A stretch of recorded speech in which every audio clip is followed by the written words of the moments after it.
Hey, ça fait longtemps que vous trouvez pas? C'est tout simple, mon absence est due à un examen d'entrée dans une école nommée École de la Cité. Alors je vais vous expliquer un peu le déroulement des épreuves. Première épreuve, en 3 jours j'ai dû faire 3 œuvres et c'était assez compliqué. J'ai dormi 3 heures dans tout le week-end et je l'ai réussi. Et j'ai donc passé l'épreuve numéro 2. L'épreuve numéro 2 qui constituait tout simplement aller à l'école, justement, et avoir 3 sujets, dont 2 traductions de scénarios, d'extraits de scénarios plutôt.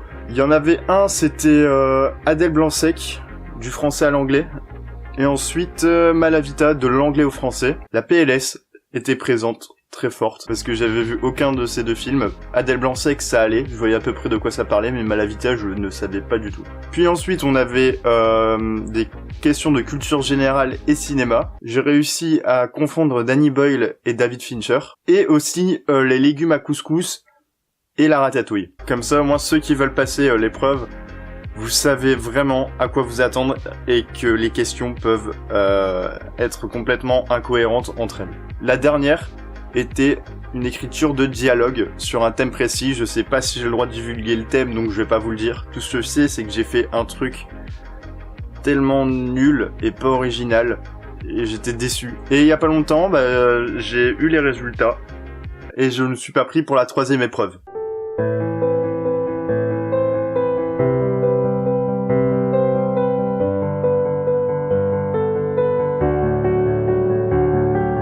Mais bon, on va retenter l'année prochaine, et l'année prochaine on tentera 2 écoles, la Cinéfabrique de Lyon et l'école de la Cité, en espérant être pris l'année prochaine quand même, parce que sinon je vais être un peu deg. Mais bon, on va pas se laisser abattre, on va faire mes projets sur cette chaîne YouTube.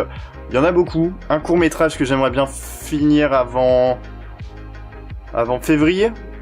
Ouais, février, d'ailleurs l'écriture commence, ça va être super, j'ai mon idée et tout, et c'est trop bien. Donc plus que les acteurs, l'écriture, le scénario, la recherche d'endroits, même si j'ai quelques idées, et ensuite le tournage, le montage, et puis voilà. Et je me mets une barrière jusqu'en février, maxi juin, vous avez le court-métrage. Puis ensuite il y a des petites chroniques qui vont arriver un peu plus pro que les critiques, parce que les critiques c'est bien, mais c'est un peu, comment dire, un tout petit peu minime en fait, et j'aimerais bien vous proposer un gros taf que je ferai, voilà. On va passer à la critique maintenant, on va reprendre les bonnes habitudes et vous parler du film, et aujourd'hui on parle de Valérian, la cité des 1000 planètes de Luc Besson. Luc Besson, à part avoir créé l'école où j'ai postulé, il a aussi fait des films comme Taxi, 5e élément, Léon, Nikita, Arthur et les Minimoys, Lucie, et plein d'autres films. Je viens de taper sur mon trépied, c'est débile. Au niveau des acteurs, il y a Cara Delevingne, qui joue très bien dans ce film. Bon, après voilà, vous savez très bien ce que je pense de Cara Delevingne si vous êtes un abonné de la chaîne, parce que j'en ai déjà parlé dans la critique Suicide Squad. Allez la voir, je vais mettre une fiche, ou je le mettrai dans la description, c'est comme vous le désirez, hein. Ensuite, pour le rôle de Valérian, on a Dan Harmon, je crois que c'est ça. Non, c'est pas ça. Pour le rôle de Valérian, on a Dan Dehan, qui a déjà joué dans l'excellent film Chronicles. Regardez-le. Il est juste ouf, ce film. Il est tourné un peu en POV. Les anciens connaissent, hein, le POV. C'est un peu dans le style Rec, Paranormal Activity, Projet Blair Witch. Dans le rôle du commandant Aaron Phillitt, on a Clive Owen, qu'on a pu voir dans Le Fils de l'Homme, mais aussi dans La Mémoire dans la peau en 2002. Par contre, les 2 films-là, je les ai pas vus. Niveau histoire, c'est très simple. C'est Valérian et Laureline qui sont envoyés sur une mission, sauf qu'en fait, ils découvrent qu'il y a une face cachée à base de destruction de planètes, et le coupable de cette destruction de planètes cherche vraiment à cacher le plus possible ceci, en mentant ou en cachant des informations. Sauf que Valérian et Laureline vont vite découvrir que c'est bien plus triste. Et voilà, ils vont partir à la recherche de la vérité, on va dire. Et voilà, c'est tout simple. Bon, on va passer directement au point positif du film. Le premier point positif, c'est visuel. Dès le début, ça te met une claque dans la gueule. On atterrit sur une planète où les couleurs sont juste magnifiques. Elles sont éclatantes, elles sont bien claires. Ça donne la joie de vivre, ça fait plaisir aux yeux. Et même les personnages qui sont en effets spéciaux, CGI si je me trompe pas, sont beaux. Même s'ils font un peu penser aux personnages d'Avatar, mais en bleu plus clair. Mais c'était très très beau. C'était vraiment magnifique. Le deuxième point, c'est l'humour de certains personnages, qui est juste bon. Pas trop lourd, sauf pour quelques personnages, exemple Valerian, qui a un humour assez lourd. Et puis voilà, hein. Les personnages, ça va, ils sont agréables. Sauf Valerian. Et pour continuer dans les personnages, je vais vous parler des personnages secondaires qui disparaissent un peu trop vite. Je vais prendre pour exemple le personnage d'Alain Chabat, qui s'appelle Bob le Pirate, si je me souviens bien. Et ce personnage est cool, mais on le voit 5 minutes dans le film. J'aurais tellement voulu voir plus d'Alain Chabat dans ce film. Parce que je le trouvais bien. C'était un des seuls acteurs français, si je me trompe pas. Et il faisait bien le taf, putain. Il faisait bien le taf. D'ailleurs, si vous connaissez pas trop Alain Chabat, j'ai donné 2 films. Réalité de Quentin Dupieux, ou aussi La Cité de la Peur. Et ce film, La Cité de la Peur, est juste hilarant. Regardez-le. Comme Chronicles. Faites-vous une soirée où vous regardez Chronicle et La Cité de la Peur. 2 films qui ont rien à voir ensemble. Parce que La Cité de la Peur, c'est drôle. Chronicle, c'est pas trop drôle. Pas trop drôle. Par contre, oui, Alain Chabat, pour moi, à mon goût, avait une voix modifiée. Je sais pas si c'est le cas ou non. Mais genre, j'ai eu du mal à reconnaître sa voix. Dans certains moments, on reconnaissait sa voix sans problème. Mais j'ai eu du mal. Vraiment. Et tout le monde s'en fout, mais je préfère le dire quand même. Bon, vu que j'ai commencé avec les mauvais points, on va continuer. D'ailleurs, il y a plus de points positifs. Donc, ouais, on est obligé de continuer avec les points négatifs. Rihanna.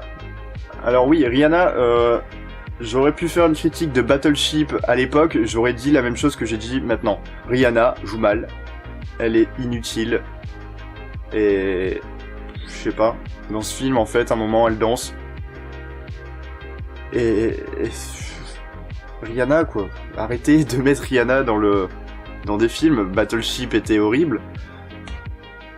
Et Valerian et Lorelai n'est pas horrible. Mais Rihanna ne sert à rien.